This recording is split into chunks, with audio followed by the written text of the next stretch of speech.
done. Alright, gang. We're back at y'all with another lit podcast show. It's Mr. 405 Peanut with my boy Jamel. I'm glad he's back because we was worried about you. I was putting you on the channel, you know what I'm saying? We know you went through a big thing and everything like that. You already starting to get calls already. But yeah, so after the podcast yesterday, you know what I'm saying, which was crazy because we couldn't get the phones to work at all for some reason, and it just kept cutting out. And then when we finally did post it, hey, the volume was messed up. We sorry about that. We'll try to get another video with J Rock again. I mean E Rock, not J Rock, E Rock. Get that with him again so he can go through about detailing and everything like that. But I also ran into this little piece of paper, right? And it had the Serenity Prayer on it, and it had like her. She. I'm just gonna show y'all. It had this little. Here's the Serenity Prayer that was wrote, right? And then here's the picture, right? And God works in mysterious ways, right? Because I was thinking after the podcast yesterday, like, what else am I gonna have to talk about? Like, what can I come up with new content, right? And when I was putting everything back, you know what I'm saying, they respected places and everything like that, this popped up on me, you know what I'm saying? And it hit me because when my mom died, right, we was on the Serenity Prayer and everything like that, you know what I'm saying, trying to find some type of closure on it, right? And then when I was after the podcast last night, that's what I found again was the Serenity Prayer, right? So the person that I love or whatever, she left me, right? And so when it hurt me like just like losing my mother, right? And that's where the Serenity Prayer comes in because when I seen it, it took me back to that moment, right? And then of course he reached back out to me around the same time, so it was like boom, it was like clockwork. And so in order for me to bring some more clarity to my situation and maybe to your situation, you know what I'm saying, maybe it can help somebody else out there. Now with my situation, you know what I'm saying, it was like I didn't put family first. You know what I'm saying? I had put family first in this situation, but it wasn't my girl and her kid. You know what I'm saying? So I didn't put the family first. And you never know when that last moment is gonna be your last moment, right? Because you always think you all got another chance. I can always work it out. We can talk it out. We can do whatever. But now we're in a stage where it's over. That's what this whole topic is about today. About it being over. You know what I'm saying? I made it to a stage where we don't contact and, you know what I'm saying, no answering the phones, no text messages. And now you're going to get to hear it when it's full blown gone. Right? All right. All right. So me, man, I recently went through a thing like that too, man. I had this female, this woman, young lady that I love, who was together almost 3 years. I really loved her, Right. And recently, we broke up. I thought we was gonna get around the time my brother died, and I thought that we was gonna get back together. I thought we was just taking a little break. But come to find out, the whole time me and her was broken up, she was dating another guy. She was interested with another guy, some rich white dude, and she wound up telling me last week, finally after months, that she was in a relationship with somebody else, and and that hurt a lot. I wound up looking on her friend's page I'm friends with, and he posted her, and and all this stuff, and I still was in love with her because I thought that we were gonna get back together, and it was just a hard deal. It's a hard pill to swallow when you love somebody and they do you like that. You wouldn't think that somebody you love so much will hurt you that bad, but the thing about it, man, is I just feel like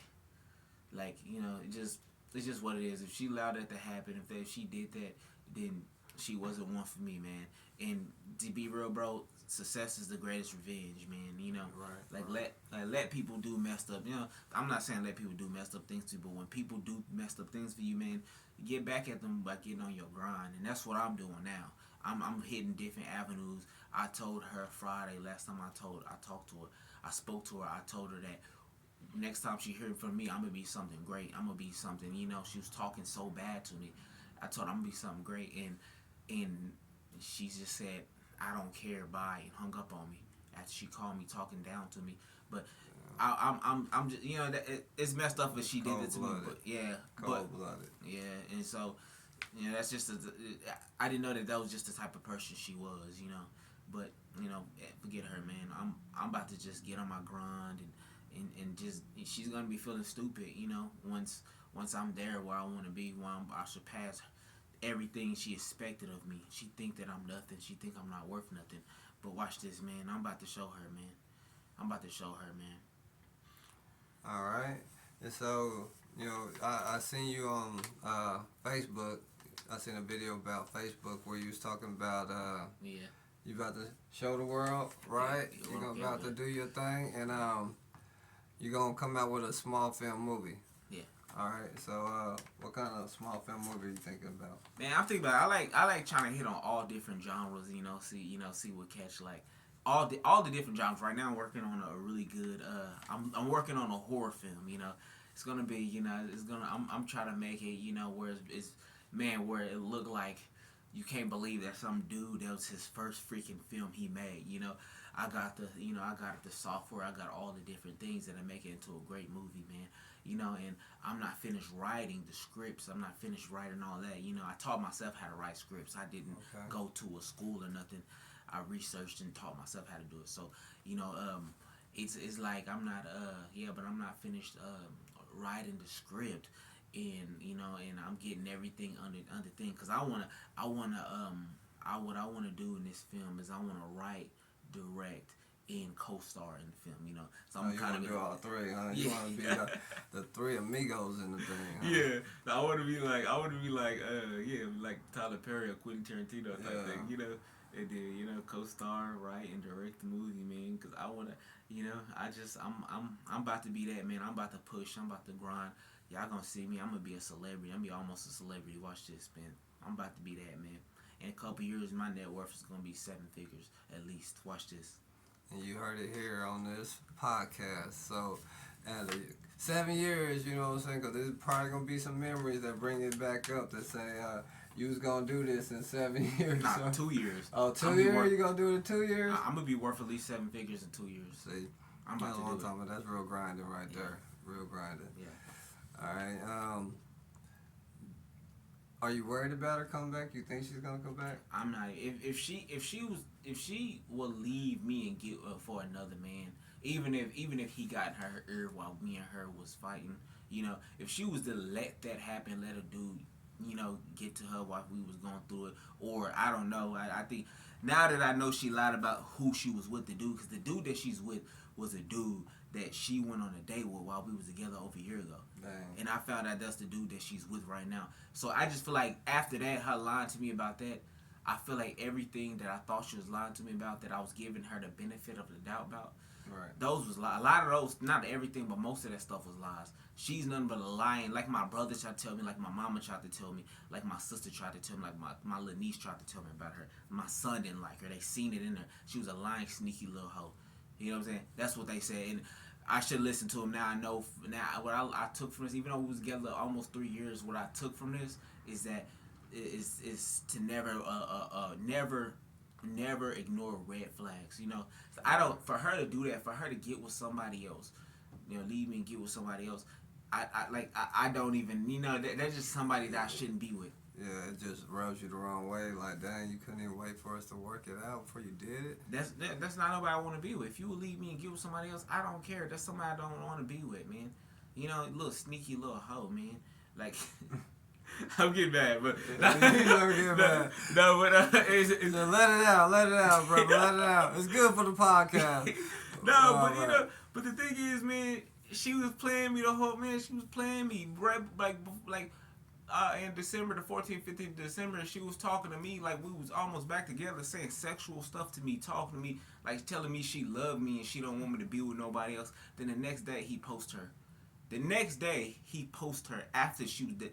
Like, come on, man. He must have knew something, though. He must have knew something to for y'all to make it that far, and then he poster, you know what I'm saying? But her auntie's the one that messed it up when we started back. But I didn't know she at this time. I didn't even know she had to do. I just seen last week that she had to do. The day after she told me she had to do, I seen that she had to do, and I'm like, yeah. And that, so now I know the whole time we was broken up, she was with somebody else. You know, and I shouldn't even gave her a second chance after the first year, because a year, while me and her were together, she wound up getting back with her ex, not together, but me and her was dating. Right. We was about to be official, like we was like dating, like getting more and more serious.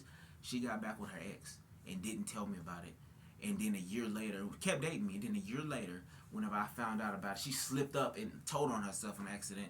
A year later, she tried to make up some lie, talking about, oh, I just got back with him to get back at him. I was gonna use him to tint my windows, and I was gonna break up with him, dump him, and block him. Whatever. You got back with him because you want to be with him. You know what I'm saying? Right. You lying hoe. You know, like. She seen what she could get out the situation, more or less. Man, it was she was with him because she wanted to be with him. She didn't get with him because she was gonna use him and then throw him away. She wasn't gonna do that. That was just what she was telling you. Huh? Yeah, she went over him. Like, she's just a little sneaky man. Like, you know, I don't even want her, man. So you got it. Are you talking to anybody else? I'm not even talking to nobody right now, but I'm just working. I'm focused on my grind, man. Like, I'm just about to grind. I'm about to show the world. I'm gonna show that fat hoe that I'm. No, I'm joking. But I'm about to show her. I'm about to. No, I'm about to show her. I'm about to show the world though what I'm capable of. You know, people try to downplay me. She trying to downplay me like I'm less than some rich white guy. I'm gonna show her what I'm capable of. You know, I'm about to show the world, man. That's what's up. But you got to hear the real and the raw with my boy Jamel, man, right? And we all going through it, you know what I'm saying? Hey, these are just different versions of how I'm not a relationship coach. This man's not a relationship coach, right? So this is our second part to this. The first one, you know what I'm saying, was like how to keep your relationship, right?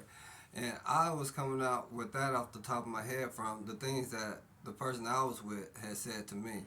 So all these things that I'm saying to you guys are the things that were said to me that I was been reflecting on. You know what I'm saying? You reflect on it to become a better person. So then when you get in the next relationship, you don't make the same mistakes. You know what I'm saying? That's the key. Not making the same mistakes. Not getting your heart broken again. But this is another podcast with me and my man. Hey, and you guys have a great day. Be safe. And we'll hit you on the next one. Peace.